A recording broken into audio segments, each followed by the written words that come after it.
चला तर बालमित्रांनो, पाठ 18 कृष्णाची चतुराई या पाठावर आधारित प्रश्नांची उत्तरे पाहूया। प्रश्न 1 साधूला पाहिल्यावर बलरामाला काय वाटले? उत्तर साधूला पाहिल्यावर बलरामाला खूप आनंद झाला। त्याला वाटले की अशा साधूचा सहवास नेहमी घडला तर प्रपंचातील दुःखे भासणार नाही। प्रश्न 2 कृष्णाला साधूविषयी शंका का आली? उत्तर कृष्णाला साधूच्या चेष्टांवरून शंका आली। साधूचे लक्ष सुभद्रेकडे आहे असे कृष्णाला वाटले। प्रश्न 3 बलरामाने श्रीकृष्णाची शंका कशी दूर केली? उत्तर बलरामाने कृष्णाला सांगितले की साधूचे लक्ष सुभद्रेकडे नसून ते केवळ उद्धार करण्यासाठी आले आहे।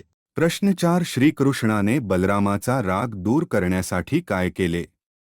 उत्तर श्रीकृष्णाने बलरामाची माफी मागितली आणि त्याचे पाय धरले। प्रश्न 5 श्रीकृष्णाने साधूला ठेवण्यासाठी कोणकोणत्या जागा सुचविल्या? उत्तर श्रीकृष्णाने साधूला ठेवण्यासाठी समुद्रकाठचे शिवमंदिर आणि वाड्याजवळची पाठशाळा या जागा सुचविल्या। मुख्य प्रश्न 2 खालील वाक्ये कोणी कोणास म्हटली ते लिहा। वाक्य 1 काय त्याची वागणूक तुला गैर वाटली सांग पाहू।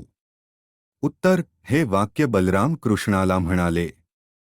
वाक्य 2 तो कोणता बरे दादा? उत्तर हे वाक्य कृष्ण बलरामाला म्हणाले। वाक्य 3 हा बृहस्पतीच तुम्ही सांगा सांगा पाहू काय इंगित ते? उत्तर हे वाक्य बलराम कृष्णाला म्हणाले। वाक्य 4 ठीक आहे ठरल्याप्रमाणे व्यवस्था करण्याकरिता मी जातो। उत्तर हे वाक्य बलराम कृष्णाला म्हणाले। याच पाठचा भाग 2 आणि पुढील तयारीसाठी चॅनलला लाईक सबस्क्राईब करून बेलवर क्लिक करा।